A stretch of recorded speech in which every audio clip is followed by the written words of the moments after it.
Bismillahirrahmanirrahim. Assalamualaikum warahmatullahi wabarakatuh. Bismillahirrahmanirrahim. Alhamdulillahilladzi khalaqal insana 'allamahul bayan. Asyhadu an la ilaha illallah wahdahu la syarika lah. Wa asyhadu anna sayyidana wa nabiyana Muhammadan abduhu wa rasuluh la nabiyya ba'd. Allahumma shalli wa sallim wa barik ala sayyidina Muhammadin wa ala alihi wa ashabihi ajma'in. Amma ba'd. Bersyukur kita kepada Allah dengan ucapan alhamdulillahirabbil alamin. Berselawat kita kepada Rasulullah sallallahu alaihi wasallam dengan ucapan Allahumma shalli ala sayyidina Muhammad wa ala ali sayyidina Muhammad. Bapak Ibu jamaah Masjid Al-Muhlisin, para pengurus, ketua masjid, imam masjid, tak sebutkan satu persatu. Insyaallah yang hadir pada kajian subuh kali ini dimuliakan oleh Allah Subhanahu wa taala. Bapak Ibu, sehubungan dengan kami rombongan mau berangkat hari Selasa dengan Kiai Royan, saya minta satu Fatihah. Mudah-mudahan dilancarkan perjalanan pulang pergi ke Mekah sampai ke Batam lagi. Mudah-mudahan apa yang kita inginkan dikabulkan oleh Allah, dan insya Allah semua Bapak Ibu segera akan juga disampaikan, diberangkatkan oleh Allah ke Mekah. Al-Fatihah. A'udzu billahi minasyaitonir rajim. Bismillahirrahmanirrahim. Alhamdulillahirabbil alamin arrahmanir rahim maliki yaumiddin. Iyyaka na'budu wa iyyaka nasta'in ihdinas siratal mustaqim siratal ladzina an'amta 'alaihim ghairil maghdubi 'alaihim waladdallin. Amin. Bapak Ibu yang dimuliakan oleh Allah Subhanahu wa taala, hari ini pada subuh kali ini saya akan melanjutkan kajian hadis arba'in yang ke-17. Kalau yang kemarin 16, jangan marah, hari ini hadis arba'in ke-17. Ini kalau disimpulkan bisa juga judulnya, kalau kita menjaga hak-hak, menghargai dan menghormati sesama manusia, berarti orang itu berperi kemanusiaan. Tapi kalau kita juga menyayangi, berkasih sayang dengan hewan, bahasa Indonesianya berarti berperi kebinatangan, berperi kehewanan. Kesimpulannya bukan itu saja, tapi banyak. Bagaimana hadisnya? Hadis ini datang dari sahabat Nabi Shallallahu Alaihi Wasallam, yaitu an Abi Ya'la Shaddad bin Aus radhiyallahu anhu, an Rasulillah Shallallahu Alaihi Wasallam qala, Innallaha katabal ihsan ala kulli syai'in. Fa idza qataltum fa ahsinul qitlata wa idza dabahtum fa ahsinudz dzibhata wal yuhadda ahadukum syafratahu wal yurih dabihatahu. Hadis riwayat Imam Muslim, rawahu Muslimun. Hadis ini datang dari Abi Ya'la, Pak Ya'la, berarti nama anaknya Ya'la. Kalau punya nama anak Abdurrahman, maka bapaknya dibilang Pak Abdurrahman. Dari Pak Ya'la, nama aslinya adalah Shaddad, putra dari Aus. Beliau mu'allaf. Beliau pernah jadi gubernur di Hims. Setelah meninggalnya Sayyidina Utsman, beliau pindah hijrah ke Palestina. Wafat di Palestina usia 75 tahun. Hadisnya enggak banyak. Hadisnya sekitar 50-an, 50 hadis. Karena beliau sibuk dengan perang, sibuk bernegosiasi dengan beberapa kafilah-kafilah di daerah Jazirah Arab. Bahkan meskipun beliau sibuk dengan perang, tapi beliau dijulukin ahli fikih, ahli agama oleh Abu Darda. Kalau kalian melihat dari sahabat Nabi yang faham dengan agama, maka kalau ingin kalian puas dengan pelajaran agama, maka belajarlah dengan Shaddad bin Aus. Hadis yang terkenal Shaddad bin Aus ini adalah mengeluarkan hadis dari Nabi tentang Sayyidul Istighfar. Kalau kita tahu istighfar paling pendek Astaghfirullahaladzim, ternyata ada istighfar yang paling terbaik, yaitu Sayyidul Istighfar. Kalau ada manusia baik, tapi ada manusia yang paling baik. Kalau ada nabi yang baik, ada nabi yang terbaik. Sayyidul Anbiya wal Mursalin, Nabi Muhammad. Sayyidul Istighfar riwayat dari Shaddad bin Aus. Man qalaha fi lailatihi famata, man qalaha fi lailatin wa mata fi lailatihi dakhala jannah. Barang siapa yang membaca Sayyidul Istighfar pada malam hari lalu kemudian dia tidak sampai subuh meninggal, dakhala jannah, maka masuk surga. Wa man qalaha fi yaumihi wa mata, wa man qalaha fi yaumihi wa mata dakhala jannah. Barang siapa yang membaca Sayyidul Istighfar pada siang hari sebelum terbenam matahari, dia meninggal atau wafat, maka masuk surga. Bagaimana Sayyidul Istighfar? Allahumma anta rabbi la ilaha illa anta khalaqtani wa ana abduka wa ana ala ahdika wa wa'dika mastata'tu abu'u laka bi ni'matika alayya wa abu'u bi dhanbi faghfir li fa innahu la yaghfiru dzunuba illa anta. Bapak Ibu, kalau belum hafal, hafalkan, sayang. Istighfar yang paling tinggi tingkatannya adalah Sayyidul Istighfar, karena sahih hadisnya dari Nabi. Setidaknya dalam sehidup sekali ini paksakanlah hafalkan istighfar. Ini kadang di orang banyak zikir tak hafal, tapi kalau sama lagu hafal. Sikuk bagi dua, terus overdosis hafal semua, cepat hafal. Anak-anak pun cepat hafal. Tapi Sayyidul Istighfar ditanya tak ngerti dengan Sayyidul Istighfar. Shaddad bin Aus juga ada hadisnya yang populer, ada yang populer. Al-kayyisu man dana nafsahu wa amila lima ba'dal maut. Kata Nabi, hadis datang dari Shaddad bin Aus. Orang yang cerdas itu adalah orang yang bisa menahan nafsunya, lalu kemudian wa amila lima ba'dal maut, mengamalkan atau berbuat amal baik. Amal baik ini adalah lima ba'dal maut, digunakan untuk bekal mati. Orang yang cerdas itu adalah orang yang bisa menahan nafsunya dan beramal berbuat baik untuk bekal mati. Wal ajiz, dan sebaliknya, berarti kalau sebalik daripada cerdas, tapi kalimatnya menggunakan al ajiz. Ajiz itu lemah. Kalau di antonim yang sebenarnya cerdas itu kan bodoh sebenarnya. Cuma kan tak enak juga dibilang orang yang bodoh. Orang yang lemah pemikirannya adalah manittaba'a nafsahu hawaha, orang yang selalu menuturutkan hawa nafsunya. Sudah punya baju banyak, masih asik nak beli baju lagi. Ini bukan tentang haram dan haram, bukan haram dan tak haram, tidak. Tapi orang yang tidak cerdas adalah orang yang selalu memperturutkan hawa nafsunya, wa tamanna 'alallahil amaniyah, dan selalu berangan-angan kepada Allah dengan angan-angan yang semu, angan-angan belaka. Coba kalau aku punya mobil, pasti aku setiap hari keliling di Batam ini kasih sedekah. Coba aku punya rumah besar, aku tampung anak yatim. Hanya berangan-angan. Sekali dikasih rumah besar, jangankan menampung anak yatim, kasih sedekah ke masjid 1000 susah. Jadi hanya berangan-angan belaka. Ini adalah orang yang tak cerdas, kata Nabi. Ini hadis dua yang paling populer dari Shaddad bin Aus, tapi yang paling populer kan Sayyidul Istighfar. Lalu bagaimana hadisnya? Kata Rasulullah SAW, innallaha katabal ihsan ala kulli syai'in. Sesungguhnya Allah menetapkan, mewajibkan, menuliskan ihsan kepada segala sesuatu yang ada di bumi. Maknanya apa? Setiap segala sesuatu di muka bumi ini, perbuatan manusia mesti harus disisipkan ihsan. Apa itu ihsan? Diambil dari kata ha, sin, non, hasanah. Hasan, Husain, ahsan, husnan, sama artinya baik. Setiap segala sesuatu, kata Allah, wajib kalian berbuat baik. Sisipkan ihsan dalam segala aktivitas kalian dalam kehidupan dunia ini. Apa itu ihsan? Kalau ihsan ini ditarik dengan makna berbakti kepada orang tua, karena kalimatnya juga menggunakan ihsan.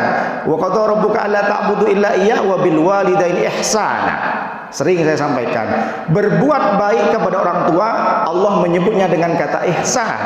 Apa itu ihsan dengan berbuat baik kepada orang tua?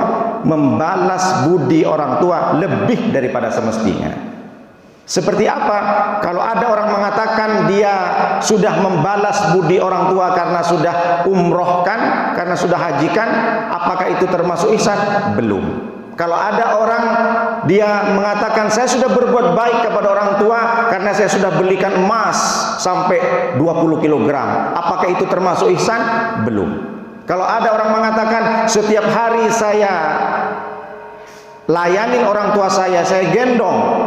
Bahkan kalau ada orang mengatakan saya gendong emak saya pergi ke Mekah, balik lagi ke Batam, digendong jalan kaki, apakah itu termasuk ihsan yang dimaksud Allah? Belum. Artinya apa? Kalau kita sebanyak apapun berbuat baik kepada orang tua, tak bisa membalas satu rintihan orang tua ketika melahirkan kita yang sampai berdarah-darah, bahkan ada yang meregang nyawa. Artinya apa? Membalas budi orang tua unlimited, tidak ada batasnya. Itulah ihsan, lebih daripada semestinya. Satu, ihsan kepada orang tua adalah kita membalas lebih daripada semestinya. Lalu bagaimana caranya Pak Ustadz untuk bisa berbuat ihsan kepada orang tua sampai kita sendiri meninggal?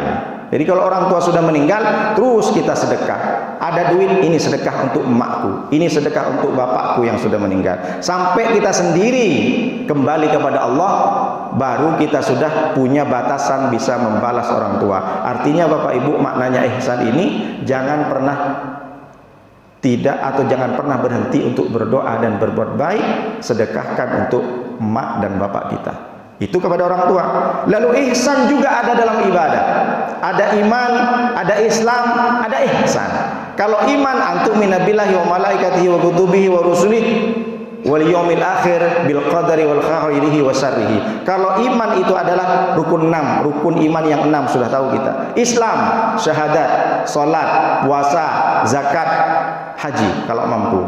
Dan ihsan dalam ibadah itu tingkatan lebih daripada iman, lebih daripada Islam, paling tinggi. Apa itu ihsan kalau beribadah dikategorikan kepada Allah? Ihsan kepada Allah, beribadah kepada Allah itu adalah anta'budallaha ka'annaka tarahu fa illam takum tarahu fa innahu yaraka. Beribadah seakan-akan selalu diawasi oleh Allah, seakan-akan selalu ditengok oleh Allah. Itu namanya ihsan. Jadi ihsan ke orang tua, membalas budinya lebih daripada semestinya. Ihsan kepada Allah adalah beribadah seakan-akan selalu diintip oleh Allah, selalu diawasi oleh Allah. Wa inna alaikum lahafizin kiraman katibin, surat Al-Infitar ayat 10 dan 11. Sesungguhnya kalian ada malaikat yang menjaga dan meneliti, mengawasi perbuatan kalian. Siapa itu? Kiraman katibin, malaikat yang selalu dimuliakan oleh Allah, katibin, dan yang selalu mencatat amalmu setiap detik, setiap menit, setiap jam, setiap hari, setiap bulan, setiap tahun. Setiap hari kita diawasi tidak hanya oleh Allah, tapi diawasi oleh malaikat. Lalu bagaimana kita bisa menghadirkan tauhid ihsan ini, keyakinan ihsan dalam hati ini? Bapak Ibu bisa ditengok di berbagai mall, pasar, ketika ada seseorang yang berbuat jahat, misalkan datang ke supermarket, tiba-tiba di luar ada bacaan Anda diawasi CCTV. Besar tulisannya. Pak Ustadz, kata yang punya market, sejak saya pasang tulisan ini Anda diawasi TV, tidak ada helm-helm yang hilang Pak Ustadz. Padahal CCTV-nya belum dipasang, malingnya aja goblok. Takut dia. Sejak ada tulisan Anda diawasi CCTV, tak ada helm yang hilang Pak Ustadz, kata yang punya warung, yang punya market. Padahal CCTV belum. Artinya apa? Maling, orang siapapun saja kalau sudah tahu ada CCTV, malu dia berbuat, takut dia berbuat jahat. Sementara kita sendiri lebih daripada CCTV yang mengintip kita, Allah langsung, malaikat langsung. Tapi kenapa orang masih banyak berbuat jahat, berbuat maksiat? Makanya Bapak Ibu, kalau ingin menguji ikhlas tidaknya kita beribadah, uji ketika kita sendirian. Kalau kita sholat di rumah, banyak sholatnya, sujudnya lama, berarti itu adalah ikhlas, berarti kita sudah ihsan. Kadang ada orang beribadah karena banyak orang nengok, dilamain dia. Karena banyak orang tengok, oh ini ada ulama, ini ada ustadz di belakang, aku ngaji lah banyak-banyak. Tapi ketika sendirian di rumah, jangankan mau baca Al-Quran, salat sunat susah. Berarti untuk mengukur riya, untuk mengukur ikhlas beribadah, untuk mengukur apakah ada ihsan dalam diri kita, tes kita sendiri ketika kita sendirian, dimanapun itu berada. Apakah kita mampu untuk menahan tangan kita untuk menengok hal-hal yang tidak disukai oleh Allah di HP? Apakah bisa kita menahan untuk tidak menengok mata kita orang-orang yang buka aurat di HP? Maka uji kita sendiri. Jangan mengukur ke orang, mengukur diri sendiri. Apakah saya ikhlas beribadah? Apakah saya sudah bisa melakukan ihsan? Apakah saya takut dengan Allah? Takut dengan Allah tidak diukur dengan banyaknya sholat, tapi ketika kita sendirian di hotel, di toilet, di kamar sendirian, apakah kita mampu untuk bisa melakukan ihsan, merasa diawasi oleh Allah? Dan sudah jelas di Al-Quran tadi disampaikan Al-Fitor, kita setiap gerak-gerik langkah kita itu diawasi oleh malaikat. Maka ihsan dalam beribadah adalah sesungguhnya kita merasakan kita diawasi oleh Allah. Kalaulah memang kita tak bisa nampak Allah, karena manusia tak mungkin bisa nampak Allah. Yang nampak Allah nanti di surga itu pun tergantung amal kita. Kalau amal kita baik, amal kita tinggi, insya Allah tidak hanya setiap minggu, tapi mungkin setiap hari kita melihat Allah. Maka ihsan ini adalah ketika kita beribadah seakan-akan diawasi Allah. Kalau kita tak melihat Allah, maka yakinkan dalam hati bahwa kita yakin akan diawasi dan selalu diawasi oleh Allah Subhanahu wa taala. Di surat Al-An'am ayat 103 kata Allah, la tudrikul absara wa la yudrikul absara wa huwal latiful khabir. La tudrikul absar, tidak mungkin mata manusia itu bisa melihat Allah. Wa huwa yudrikul absar wa huwal latiful khabir, dan justru Allah lah yang melihat mata kita.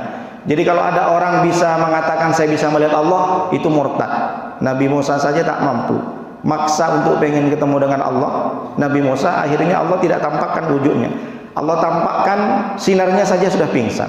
Jadi kalau kita pengen ketemu dengan Allah, pengen melihat Allah, tak usah jauh-jauh tingkatan kita ingin melihat Allah. Lihat matahari 5 menit, mampu nggak kita?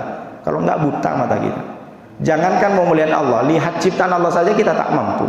Jangankan mau menghadap kepada Allah, menghadapi harimau macan kita takut. Jangankan harimau, ada orang masih takut dengan tikus, masih takut dengan kucing, masih mau nengok Allah. Melihat ciptaan Allah saja kita tidak mampu. Orang mau datang ke bulan saja, beragam alat yang harus dipakai untuk bisa hidup di bulan. Apalagi kita meninggal Allah. Kita mau menaklukkan alam yang diciptakan Allah, tak bisa. Kita menyelam, bisa menyelam kita sampai 2 jam, mati kita kalau nggak pakai alat. Jadi jangan terpikir bisa nggak, kan banyak orang ini tauhidnya. Saya ini, ada orang-orang Yahudi mengatakan saya ini bisa menyembah Tuhan yang bisa saya rasakan, yang bisa saya lihat, yang bisa saya sentuh. Nah, ini namanya tauhid Yahudi. Jadi kalau ada orang sekarang masih tidak percaya dengan Allah, dia pengen saya bisa menyembah Tuhan kalau saya bisa melihat, merasakan dan menyentuh, itu murtad itu. Jadi kalau kita ingin maksa melihat Allah, tak bisa, karena kita tidak kemampuan. Itu sudah janji Allah. Lalu ihsan yang ketiga, apa yang dimaksud dengan innallaha katabal ihsan ala kulli syai'? Kalau ihsan kepada orang tua sudah dijelaskan, membalas lebih daripada semestinya. Ihsan kepada Allah, beribadah seakan-akan diawasi oleh Allah. Tapi ihsan secara umum apa artinya? Maka di syarah hadis Al-Arba'in ini sudah sebutkan, ihsan itu maknanya ar-rifqu war-rahmah, lembut dan kasih sayang, kelembutan dan kasih sayang. Yang dimaksud ihsan dalam hadis ini, kata Rasulullah, kalian harus selalu bersikap lemah lembut dan berkasih sayang. Itu makna daripada ihsan. Seperti apa? Karena Rasulullah sallallahu alaihi wasallam diutus oleh Allah untuk berkasih sayang, untuk selalu menjadikan semua apa yang disampaikan Rasulullah yaitu adalah menebar kasih sayang dan kelembutan, bukan dengan kekerasan. Itu terbukti ketika Rasulullah sallallahu alaihi wasallam datang ke Taif sampai dilempar berdarah-darah, dari pelipisnya menetes ke pipinya, dilempar dengan batu. Rasulullah sampai menangis, bersembunyi di balik bukit. Ilaika asku dha'fa quwwati wa qillata hilati wa hawani bainan nas. Ya Allah, hari ini saya dilempar batu, saya berdarah-darah, saya malu di depan mereka. Ya Allah, tidak mengumpat Rasulullah, hanya mengadu saja. Tapi Allah tahu perasaan Nabi. Nabi terpojok, bahkan kalau sempat sahabat Nabi tidak bersembunyi, bisa saja mati, sudah terancam nyawanya, bisa saja Nabi sudah terbunuh, tapi Nabi bersembunyi. Kata sahabat, gimana ini Rasulullah? Sudah kalah, begitu banyak orang-orang Taif di situ, laknat semuanya. Tapi sekarang alhamdulillah, karena berkat doa Rasulullah SAW, hanya berdoa dan mengadu saja, lalu Allah SWT mengutus malaikat penjaga dari segala bukit, penjaga dari segala gunung. Apa kata malaikat datang? Ya Muhammad, kau tunjukkan bukit mana yang paling tinggi, kau tunjukkan mana gunung yang paling besar Muhammad, aku timpakan kepada mereka. Kalaulah terjadi pada Nuruddin, diancam, dibunuh, atau bahkan dilempar, saya mungkin pasti matikan aja semua malaikat. Tapi apa yang terjadi pada Nabi Muhammad? Bahkan justru Nabi Muhammad berdoa kepada Allah, Allahumma ukhruj min aslabihim may yu'minu billah. Ya Allah, keluarkan dari tulang sulbih mereka, anak, cicit, cucu semuanya Rasulullah, menjadi orang yang beriman kepadamu ya Allah. Kata Rasulullah SAW, diterima oleh Allah. Sampai sekarang orang-orang Taif semuanya seluruhnya menjadi orang-orang yang beriman kepada Allah. Ini bukti salah satu Rasulullah bahwa dia datang ke dunia ini dengan kelembutan dan kasih sayang. Karena Nabi datang ke dunia diutus oleh Allah bukan dengan kekerasan. Wa ma arsalnaka illa rahmatan lil alamin. Kalimatnya menggunakan lil alamin, tidak menggunakan lil muslimin, lil mu'minin. Aku tidak mengutusmu Muhammad, melainkan engkau adalah rahmat, memberi kasih sayang, menebar kasih sayang dan kelembutan kepada seluruh alam, bukan kepada seluruh orang Islam, bukan kepada seluruh orang beriman. Itulah kenapa agama kita tidak dinamakan Muhammadinism, ajaran Muhammad tidak. Agama kita disebut oleh Allah, al-yauma akmaltu lakum dinukum wa atmamtu alaikum nikmati wa raditu lakumul Islam madinah. Pada hari ini, pada hari itu, pada saat itu, kata Allah, aku sudah sempurnakan agamamu kepadamu Muhammad dan kamu. Wa atmamtu alaikum nikmati, dan aku cukupkan nikmatku kepadamu semua wahai Muhammad dan kaumnya. Wa raditu lakumul Islam madinah, dan aku sudah ikhlaskan, aku ridho kepada kalian Islam sebagai agama. Makanya agama kita dinamakan Islam, bukan Muhammadinism. Islam diambil dari kata salam. Islam adalah kedamaian, Islam adalah keselamatan. Diambil dari kata salam, kedamaian, keselamatan. Kenapa? Karena Allah juga Maha Salam. Allahumma antas salam wa minkas salam wa ilaika ya'udus salam. Fahayna rabbana bisalam wa adkhilnal jannata darus salam. Tabarakta rabbana wa ta'ala ya dzal jalali wal ikram. Allahumma antas salam, ya Allah, engkau adalah zat yang Maha Salam, pemberi keselamatan dan kedamaian. Wa minkas salam, dan darimu ya Allah segala keselamatan dan kedamaian di dunia ini. Wa ilaika ya'udus salam, dan kepadamu ya Allah kembali keselamatan itu. Fahayna rabbana bisalam, maka aku memohon kepadamu ya Allah, hidupkan kami di dunia ini dengan kedamaian dan keselamatan. Wa adkhilnal jannata darussalam, dan masukkan kami ya Allah ke surgamu darussalam, sebagaimana surga itu adalah kampung, desa, kota, negeri keselamatan. Jadi Islam itu adalah Islam damai. Jadi kalau ada orang mengatakan Islam itu ekstrim, Islam itu adalah intoleran, Islam itu adalah agama yang radikal, itu tak betul. Kenapa? Karena Nabi sudah mengatakan innallaha katabal ihsan ala kulli syai'in, sesungguhnya Allah itu mewajibkan kepada kalian selalu berlemah lembut dan berkasih sayang. Contohnya, dulu zaman sebelum Nabi Muhammad SAW ada, tak sampai hati juga saya sebutkan hewan, anjing. Anjing ini najis apa suci? Ada seekor anjing yang najis, yang kotor. Dia kelaparan, duduk kelaparan sambil menjulur lidahnya. Kalau dia itu tak makan, dilihat dari kesehatannya dia pasti mati. Lalu tiba-tiba datanglah lewat wanita tunasusila, wanita bordir. Saya tak disebutkan, kalau bahasa Inggrisnya bitch, B-I-T-C-H. Datang seorang bitch ini, tunasusila, nengok anjing yang kehausan, tak tega dia. Dibukalah sepatu yang kotor. Bayangkan, anjing yang najis, perempuan yang kotor, karena dia profesinya adalah tunasusila. Tunasusila apa tunawisma? Lalu kemudian diambillah sepatu yang kotor. Sepatu kotor itu diikat talinya, lalu diambillah air di sumur. Bayangkan tiga-tiganya sama-sama kotor. Diminumkanlah air yang diambil dari sepatu yang kotor ke anjing yang najis. Akhirnya anjing itu bisa selamat dan hidup. Gara-gara ini perempuan ini bisa masuk surga. Tapi ini bukan syariat Nabi. Ini zaman sebelum Islam datang. Jangan pula nanti pulang ke rumah, ayo kita rame-rame beli anjing. Kenapa? Kasih minum saja masuk surga. Apalagi kita bikin rumahnya. Jangan, najis, tak boleh. Jangan boleh. Ini kan banyak kemarin itu dipakai untuk sesuai keadaannya. Karena lagi rame-rame menyiksa anjing misalkan, tiba-tiba langsung dikeluarkan. Ini bukan syariat Nabi Muhammad. Syariat sebelum Nabi Muhammad.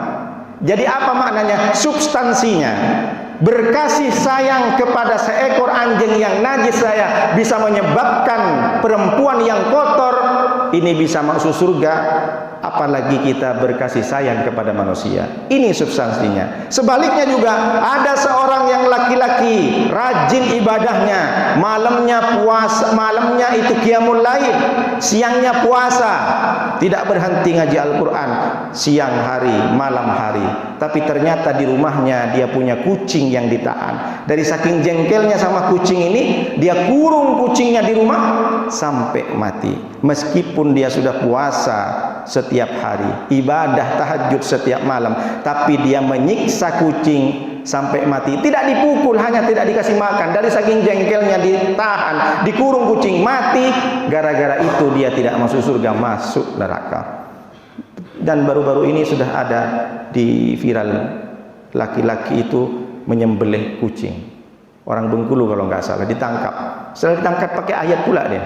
Al-Maidah ayat 3 katanya. Memang di Al-Maidah ayat 3 itu tidak disebutkan yang haram khinzir dan kalbun. Yang haram dikonsumsi itu adalah anjing dan celeng, babi. Tapi di situ tidak disebutkan kucing. Dia mengatakan kucing ini halal. Apa salahnya? Sama dengan kamu menyembelih ayam lalu dibikin vlog, dibikin konten, dimasak. Apa salahnya? Dia tidak tahu, dikira semua ajaran Islam itu hanya Al-Quran. Sama dengan kita, ada nggak menjelaskan Al-Quran sholat subuh itu 2 rakaat? Tidak ada. Dari mana? Dari hadis Nabi. Jadi kalau ada orang yang menyembelih kucing karena tidak ada Al-Quran, dia salah. Nabi menjadikan kucing itu hewan peliharaan. Dicincang dia, tega dia. Karena kucing yang disembelih itu, yang dimutilasi, dia punya bayi 3 itu. Saya tengok videonya. Na'udzubillah min dzalik. Ini jangankan sampai menyiksa kucing seperti ini. Ada orang yang ahli ibadah ditahan sampai kelaparan mati, dia masuk neraka. Apa maknanya substansinya? Menyiksa hewan saja menyebabkan kita masuk neraka, apalagi kita tidak menegur sapa, saling menyakiti, saling senggol menyenggol dengan orang, dengan tetangga. Gimana kita bisa masuk surga meskipun kita beribadah, umroh berkali-kali, sujud berkali-kali? Dari hadis ini kita sudah disampaikan, dinasihati oleh Rasulullah SAW, jangan berbuat dan menyiksa hewan saja, apalagi manusia. Kita diajarkan oleh Allah dan oleh Rasulullah SAW ihsan ala kulli syai', kepada segala satu, berkasih sayang. Makanya ketika Nabi SAW pegang Hasan dan Husain, cucunya, dicium, dipeluk oleh Rasulullah, datang orang Badui, Muhammad, aku punya anak 10 laki-laki, tak seperti kamu. Kamu tuh ini kali, manjain kali sama. Dicium, aku tak pernah cium anakku yang 10 laki-laki itu. Maka Rasulullah langsung menyampaikan hadisnya. Apa kata Rasulullah? Ar-Rahimuna yarhamuhumur Rahman. Orang-orang yang berbelas kasih, yang punya kasih sayang, yang menebar kelembutan dan kasih sayang, yarhamuhumur Rahman, akan selalu diberikan kasih sayang, akan selalu dikasih sayangi Ar-Rahman oleh zat, oleh Allah yang maha pengasih dan maha penyayang. Makanya dalam bismillah itu bukan bismillahil qawiyil matin, bismillahil qahharil jabbar. Allah menggunakan kalimat bismillahirrahmanirrahim dengan menyebut nama Allah yang maha pengasih dan maha penyayang. Padahal nama Allah banyak, 99. Kenapa Allah menggunakan Rahman Rahim? Allah ingin menyampaikan kepada kita, jadilah manusia yang punya kelembutan dan kasih sayang, tidak hanya kepada seorang muslim saja, tapi seluruh alam. sebagaimana Allah diutus, sebagaimana Rasulullah diutus oleh Allah, wa ma arsalnaka illa rahmatan lil alamin. Irhamu man fil ardi irhamkum man fis sama. Berbelas kasihlah, berkasih sayanglah kalian, kata Rasulullah, kepada man fil ardi, penduduk di bumi, maka penduduk langit yarhamkum man fis sama, penduduk langit, malaikat, bahkan Allah akan berkasih sayang kepada kita. Sampai hati ada orang dia mampu hanya dibelikan menambah mobil, nambah rumah, nambah baju, nambah jam tangan, sementara ada tetangga anak yatim lagi kelaparan. Sampai tega hati ada orang-orang banyak di luar sana dia mau menambah mukena, padahal mukena masih bagus, sementara ada anak yatim di panti asuhan, jangankan pakai mukena yang bagus, dia compang-camping. Karena itulah disebut oleh Allah, ara'aital ladzi yukadzibu biddin. Apakah kamu tahu siapa pendusta agama itu? Fadzalikal ladzi yad'ul yatim. Pendusta agama itu adalah orang yang menghardik, yang dia tega membiarkan anak yatim kelaparan, sementara dia makan enak, nambah mobil, nambah. Bukan tak boleh, ini bukan tentang haram dan haram, bukan tentang haram dan tak haram. Tapi sampai hati orang ini bisa menambah dunianya, sementara ada tetangga dan saudara yang masih kelaparan. Wala yahuddu ala tu'amil miskin. Siapa pendusta agama lagi? Wala yahuddu ala tu'amil miskin. Tidak termotivasi untuk bersedekah kepada fakir miskin. Masih banyak nampak di mata kita orang-orang yang tak bisa makan, tak pakai baju, sampai hati kita kadang bahkan pamer-pamer. Inilah yang dimaksud dengan ihsan. Berarti dia dalam hatinya tidak ada ihsan. Samalah dengan koruptor, sampai hati dia memakan harta orang miskin, raskin ditilep, uang bansos ditilep. Ini adalah bentuk kezaliman. Ittaquz zulmah fa inna dzulmah dzulumatun yaumal qiyamah. Jagalah kalian dari sifat zalim. Sesungguhnya kezaliman, membiarkan orang lain lapar sementara dia makan haknya orang lain. Sesungguhnya fa inna dzulma dzulumatun yaumal qiyamah. Kezaliman itu akan menjadi kegelapan di hari kiamat. Gelap dia, tak menemukan cahaya di hari kiamat. Kita saja kalau gelap di rumah, mati lampu, panas gerah, pasti kita bosan.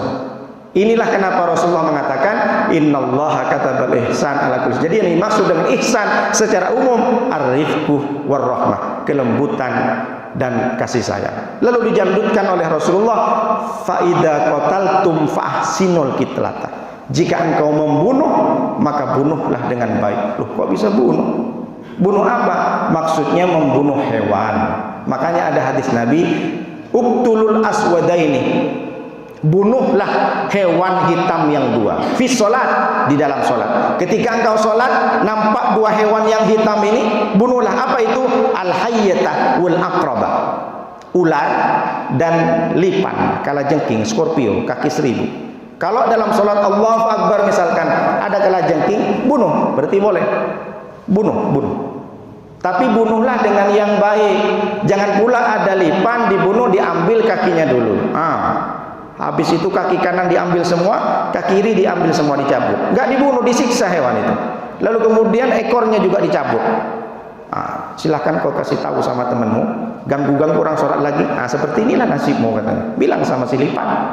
Akhirnya apa yang terjadi? Jangankan dia mau menjaga dirinya menghadapi alam, kaki tak ada, ekor tak ada, mau membunuh diri saja tak bisa hewan itu. Tersiksa hewan. Ini yang dimaksud fa idza qataltum fa ahsinul qitlata. Jika engkau kemudian membunuh hewan karena mengganggu, bunuhlah dengan seketika, bunuhlah dengan baik dan menyiksa. Misalkan bapak ibu tidur, ada lalat, tiba sampai ke pelat. Dia udah pingsan dia. Setelah pingsan bukan dibunuh lagi, diambil sayapnya, sayap kanan, sayap kiri lalat, akhirnya dilempar. Gimana dia mau terbang lagi? Tersiksa dia. Bilang sama temanmu, kalau ganggu lagi rasain seperti ini.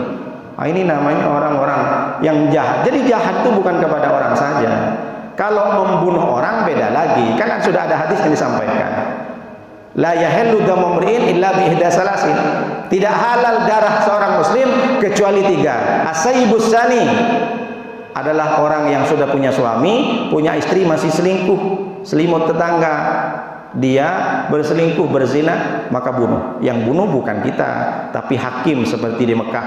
Lalu kemudian an-nafsu bin nafsi, orang membunuh. Orang membunuh dengan dasar, tidak ada dasar dia membunuh hanya karena dendam, maka balasannya dia bunuh. Berarti kalau ditengok dari hukum Islam ini kan hebat. Karena penjara tidak menyelesaikan masalah. Yang terjadi penjara sesak.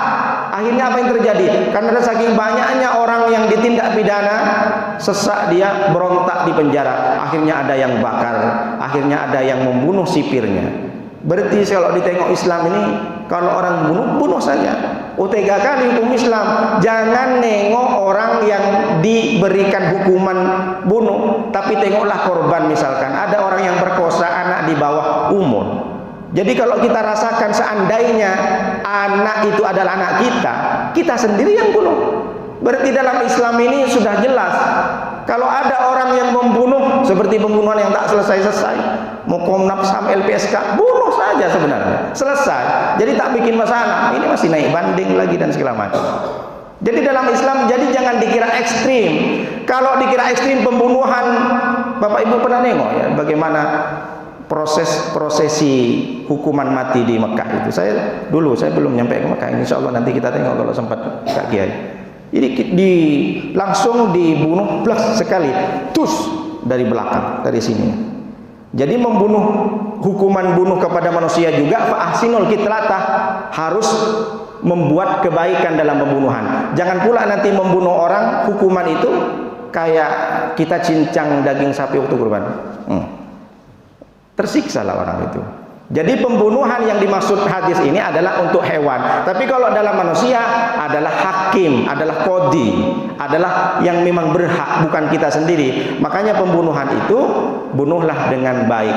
Baik itu kepada hewan, baik itu kepada manusia. Tapi bukan manusia yang dimaksud untuk kita bunuh, enggak. Maksudnya kepada hakim yang melakukan proses hukuman mati. Jadi sudah jelas, bahkan untuk ke hewan saja Rasulullah mengajarkan kita dengan baik. Jadi kalau ada orang dia sholatnya baik, puasanya baik, umroh berkali-kali, tapi sama hewan masih menyiksa, maka dia belum termasuk orang yang bisa memiliki ihsan. Berarti dia sudah melanggar hadis Nabi. Kalau orang melanggar hadis Nabi, berarti dia sudah tidak sempurna Islamnya, bisa sampai ke tingkatan murtad. Lalu dilanjutkan oleh Rasulullah SAW, fa idza qataltum fa asinul qitlata wa idza dabahtum fa asinud dibhata. Jika engkau menyembelih, lakukanlah sembelihan itu dengan baik. Seperti apa? Seperti bagaimana Rasulullah di Mekah itu kalau melakukan penyembelihan kurban, unta itu bukan seperti di sini kayak sapi. Di sini kan sapi diikat kaki depan, kaki belakang, ekor, kepala. Yang ngikat satu RT, bahkan satu RW. Gimana nggak tersiksa sapi? Sapi mati kadang bukan karena sembelih, stres. Kenapa? Satu RW untuk bisa menyembelih sapi.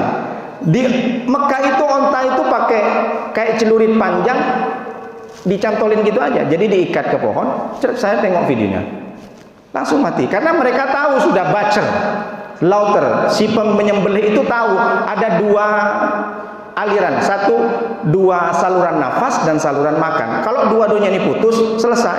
Tapi kalau satu aliran usus nafas apa saluran nafas ini saja, tapi saluran makan itu tak kena, itu lama matinya. Bisa saja lari itu sapi. Bahkan kalau sudah lari, yang disalahkan malah jin. Ini kayaknya perlu diruqyah Pak Ustadz sapinya. Padahal penyembelihannya kurang sempurna. Belum lagi orang kalau nyembelih diasahlah parang itu di depan kambing, depan sapi. Dulu kata nenek moyang, kata kakek saya, jangan mengasah pisau di depan hewan penyembelihan. Saya kira itu metos. Rupanya ada hadis Nabi, aturidu antamitaha mautatin. Jadi Rasulullah melewat di satu perkampungan, ada orang mau nyembelih kambing, diasah parangnya di depan kambing. Ntar lagi aku bunuh ya. Di mana nggak stres hewannya itu? Ternyata ada hadisnya. Apa kata Rasulullah? Aturidu antamitaha mautatin. Hei, apakah engkau membuat hewan ini mati berkali-kali? Apa maknanya? Sebelum disembelih hewan itu sudah merasa mati. Nengok bagaimana mengkilatnya itu. Luar biasa.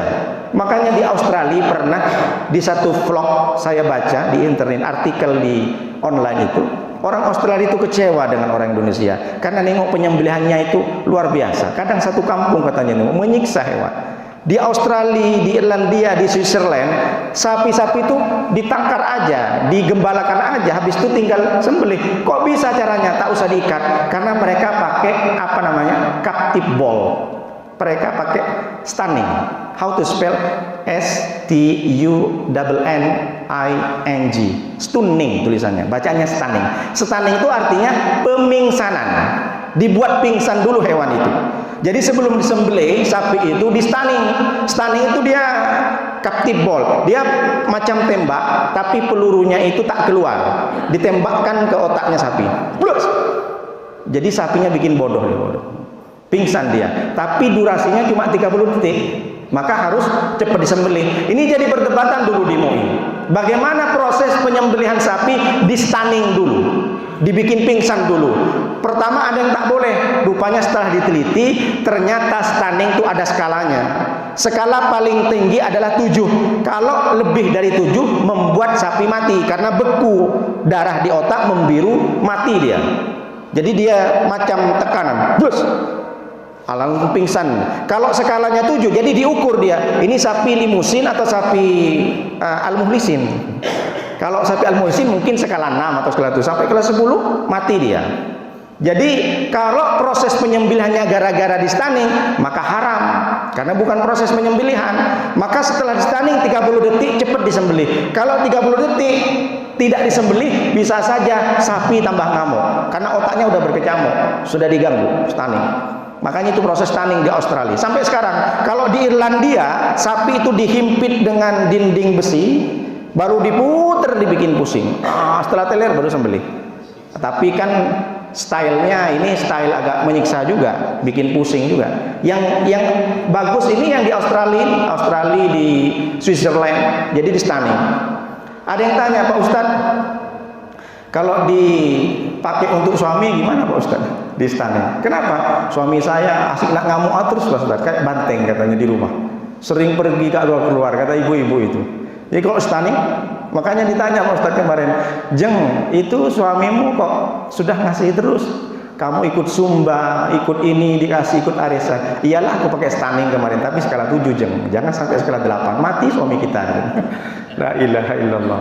Ini akhirnya si ibu itu bilang, aku sekarang kemana-mana udah dikasih sama suami. Pak, Bang, aku mau pergi arisan dulu. Iya. Pel dulu lantai Bang. Iya. Kenapa Jeng? Pakai stunning gitu. Haram, tak boleh ibu. Jangan pula pakai stunning. Jadi dia membuat manusia bisa juga. Kalau nggak percaya Bapak belilah. Di Google itu ada tuh captive ball pistol stunning, ada itu. Mana tahu untuk hewan-hewan nanti di al-mulisin. Nggak mahal, paling sekitar 500.000. Jadi enak itu, tak perlu satu RT satu RW nanti kalau sembelih. Jadi apa maknanya? Sudah banyak cara di zaman teknologi ini mengamalkan hadis Nabi SAW. Wa idza dabahtum fa ahsinut dibat. Jika engkau menyembelih, sembelihlah dengan baik. Akhirnya apa yang terjadi? Dilanjutkan kalimatnya hadis oleh Rasulullah SAW. Wal yuhadda ahadukum syafratahu. Maka hendaklah kalian menajamkan syafratahu, pisaunya. Berarti sini sudah jelas bahwa sunnah dalam menyembelih hewan itu seperti kurban memakai pisau. Jadi kalau ada orang punya kuku tajam setajam pisau, tak boleh. Misalkan punya kuku besar ini tajam, tak percaya, disembelih pakai kuku, tak boleh, haram. Jadi yang sunnah dengan pisau, dengan parang besi. Atau misalkan ada tulang sapi, dia diasah sampai tajam, disembelih pakai tulang iga sapi misalkan, haram. Jadi syafrotun, pakai pisau atau pakai kayu jati atau pakai kayu apa misalkan yang tidak standar untuk menyembelih kambing, menyembelih sapi, maka haram. Maka dari sini sudah kita jelas, menyembelih kurban saja kita mesti ada etika, ada akhlak. Harus bisa menghadirkan kelembutan dan kasih sayang, jangan sembarangan. Maka terakhir disampaikan oleh Rasulullah, terakhir wal yuhaddahukum safratahu wal yurih dabihatahu, dan hendaklah engkau membuat senang kepada hewan penyembelihanmu. Inilah hadis. Makna apa maknanya? Maknanya adalah kita jangan sampai merasa ketika kita membaca sesuatu hadis atau pelajaran di buku-buku bahwa Islam adalah agama yang ekstremis, bahwa Islam adalah agama yang radikal. Sampaikan ke orang, kalau ada orang mengatakan Islam itu adalah agama intoleran, mengajarkan pembunuhan, mengajarkan peperangan, kasih contoh hadis yang ke-17, bahwa ternyata Nabi mengajarkan tidak hanya dengan berkasih sayang kepada manusia, tapi berkasih sayang kepada hewan. Inilah hadis. Kalau ditanya, ada enggak hadis yang menjelaskan pri kebinatangan, berpri kekambingan, berpri kesapian? Ada hadisnya. Bahwa kita ada etika, ada akhlak diajarkan oleh Rasulullah. Bagaimana kita membunuh hewan kalau itu mengganggu, bunuh dengan baik. Sama dengan kita punya tikus, punya perangkap, sudahlah ditangkap tikus itu malah dibakar. Kadang disiram pakai air panas, melejit-melejit tikus. Apa enggak kasihan? Memang tikus ini adalah hewan yang mengganggu, tapi jangan dengan mematikan seperti itu. Ada cara lah. Gimana enaknya cara itu? Jangan dibakar. Dibakar itu kan sampai 5 menit kadang tak mati. Coba Bapak Ibu dibakar tangannya 5 menit, gimana rasanya? Jadi kalau mau membunuh, bunuhlah dengan baik. Itulah makna dari hadis ini. Substansinya apa? Jangan menganggap Islam itu adalah agama yang ekstrim. Bahkan Nabi ketika sudah menaklukkan Mekah tahun 8 Hijriah, menang Nabi, datang ke Mekah, apa kata Nabi? Orang-orang itu pada takut semuanya. Semua orang seperti Abu Jahal, Abu Lahab dan antek-anteknya, innaka ahum karimun, Muhammad, engkau adalah saudaraku yang paling baik. Takut dibunuh. Apakah Nabi datang ke Mekah ketika menaklukkan Mekah dari Madinah tahun 8 Hijriah, membalas kekejaman, kedoliman, kejahatan mereka? Bagaimana Nabi selalu dilempar dengan batu? Bagaimana Nabi diembargo oleh saudara-saudaranya, tidak boleh mengirim makanan ke rumah Muhammad ketika sudah meninggal Abu Thalib? Nabi merasakan siksaan, ancaman, teror di mana-mana ketika di Mekah, ketika sudah meninggal Abu Thalib. Karena sudah, mereka dulu tidak langsung membunuh Nabi karena masih ada Abu Thalib, masih ada bapaknya Sayyidina Ali yang melindungi Nabi. Ketika Abu Thalib sudah mati, semua ancaman teror. Bahkan Nabi itu disudutkan, kamu tinggal di sana Muhammad, jangan sampai lewat sini.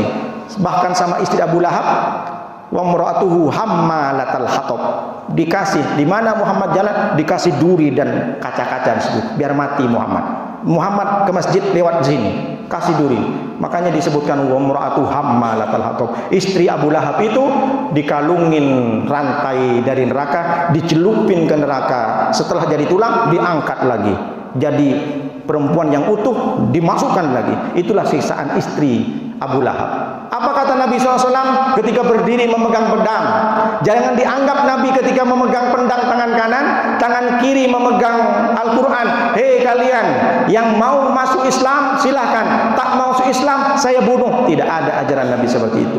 Bahkan Nabi ketika orang-orang Mekah lemah, apa kata Nabi? Hadza laisa yaumil malhamah. Hari ini bukan hari pembantaian, hari ini bukan hari balas dendam dariku dan serdaduku. Walakinna hada yaumul marhamah, tetapi hari ini adalah hari yang berkasih sayang. Wa antumut tulaqa, silahkan kalian sebebas-bebasnya pergi, silahkan. Aku tidak mau membalas kejahatan kalian ketika kalian sudah mengancamku, membunuhku dan bahkan mengusirku dari Mekah. Nabi tidak membalas. Karena dengan kelembutan dan kasih sayang itu, maka turunlah ayat dan orang-orang berbondong, idza jaa nasrullahi wal fath wa ra'aitan nasa yadkhuluna fi dinillahi afwaja. Maka orang-orang Mekah berbondong-bondong masuk Islam, ikut Nabi Muhammad. Kenapa? Karena ternyata Nabi Muhammad tidak berbalas dendam, tidak datang dengan kekerasan. Jadi orang masuk ke Mekah karena kelembutan dan kasih sayang yang diciptakan oleh Nabi Muhammad SAW. Bahkan di buku bestseller Karin Armstrong, dia membuat buku The Story of God, cerita sejarah bagaimana adanya Tuhan. Dia juga menulis buku The History of Muhammad Prophet Sallallahu Alaihi Wasallam, Peace be upon him. Dia bercerita bagaimana keagungan akhlak Nabi Muhammad. Dia bercerita bagaimana Nabi Muhammad memberikan kasih sayang tanpa ada batasan, tanpa tebang pilih. Semua orang diberikan kasih sayang oleh Muhammad. Orang kafir saja, Karin Armstrong saja sudah membuat pengakuan bahwa Muhammadlah yang Nabi bisa menjadi Nabi yang paling toleransi di dunia, tapi sayang dia tidak masuk Islam. Jadi Nabi Muhammad jangan dikira ajaran ekstrim. Makanya kita harus patahkan dengan hadis ini. Sama manusia saja, apalagi sama manusia, sama hewan saja kita disuruh untuk berkasih sayang. Itulah kenapa agama kita dinamakan Islam, bukan Muhammadinism, bukan ajaran Muhammad. Nama agama kita adalah Islam. Islam memberi keselamatan. Kalau ada orang hari ini dia masih belum bisa berkasih sayang, apa contoh kasih sayang? Masih bermusuhan, masih tidak menjaga lidahnya, masih menggunjing, menyakiti, memfitnah, menzalimi, maka sesungguhnya dia bukan muslim yang seutuhnya. Al-muslimu man salimal muslimuna min lisanihi wa yadihi. Orang muslim itu adalah orang yang selamat lisannya dan tangannya dari orang lain. Selamat tangannya, tidak mencaci maki, tidak komen-komen di media sosial menjelek-jelekkan orang. Sekarang kan ada istilah komen netizen lebih kejam daripada komennya ibu tiri katanya. Dari saking sakitnya, bagaimana netizen kalau sudah komen di media sosial, nyelekit. Bahkan kemarin orang tuanya si Fujian nangis dia karena dibilang tak terima si Fujian. Bapak Ibu mungkin tak tahu, kalau saya update terus karena punya siswa, si mertuanya Vanessa Angel. Dia nangis, seorang ibu nangis karena dicaci maki. Ya luar biasa sekarang. Orang banyak tersulut berantem hanya karena komen netizen. Jadi kalau ada orang tidak selamat lisannya, masih mencaci maki, masih sumpah serapah, masih memfitnah, masih mencemarkan nama baik, lalu tangannya juga tidak selamat, maka dia sebenarnya diragukan keislamannya. Maka mudah-mudahan dengan hadis ini kita selalu berkasih sayang, punya kelembutan, tidak hanya kepada orang yang lebih tua, kepada anak yang lebih muda, kita juga bisa berkasih sayang, apalagi kepada hewan di sekitar. Hadis ini mudah-mudahan kita bisa amalkan, karena dengan hadis ini kita bisa amalkan, kita tahu Islam seutuhnya, kita menjadi muslim seutuhnya. Demikian yang bisa sampaikan, mudah-mudahan menjadi amal baik, kita menjadi selalu satu motivasi ke kita untuk selalu bisa istiqomah dan beribadah, selalu menjadi orang yang lemah lembut dan berkasih sayang seperti Nabi Muhammad SAW. Bismillahirrahmanirrahim. Alhamdulillahirabbil alamin. Wassalatu wassalamu ala asrofil anbiya wal mursalin wa ala alihi washabbihi ajmain hamdan syakirin hamdan na'imin hamdan yuafi ni'amika fi mazida. Ya Rabbana lakal hamdu kama yanbaghi li jalalika wa 'azimi sultanik. Allahumma salli wa sallim wa barik ala sayyidina Muhammadin al-Fatih lima ulika wal khatimi lima sabaqa nasiril haqqi bil haqqi wal hadi ila siratikal mustaqim wa ala alihi haqqa qadrihi wa miqdaril azim. Allahumma rabbana la tuzigh qulubana ba'da idh hadaitana wa hab lana min ladunka rahmah innaka antal wahhab. Rabbana ighfir lana wa li ikhwanina alladhina sabaquna bil iman wa la taj'al fi qulubina ghillan lil ladzina amanu rabbana innaka ra'ufur rahim. Allahumma salli ala dinana alladhi wa ismatu amrina wa aslih lana dunyana alladhi fiha ma'asina wa aslih lana akhiratana allati fiha ma'adina waj'alil hayata ziyadatan lana min kulli khairin waj'alil mauta rahatan min kulli syarrin. Allahumma rabbana atina fid dunya hasanah wa fil akhirati hasanah wa qina adzabannar. Rabbana taqabbal minna innaka antas samiul alim wa tub 'alaina innaka tawwabur rahim. Subhanaka rabbika rabbil izzati amma yasifun wa salamun alal mursalin walhamdulillahi rabbil alamin. Demikian, mohon maaf atas segala kekurangan. Kalau ada kata salah tidak berkenan, itu datang dari saya, yang benar datang dari Allah. Demikian, hadanallahu ilaikum ila thoriqil mustaqim. Wassalamualaikum warahmatullahi wabarakatuh.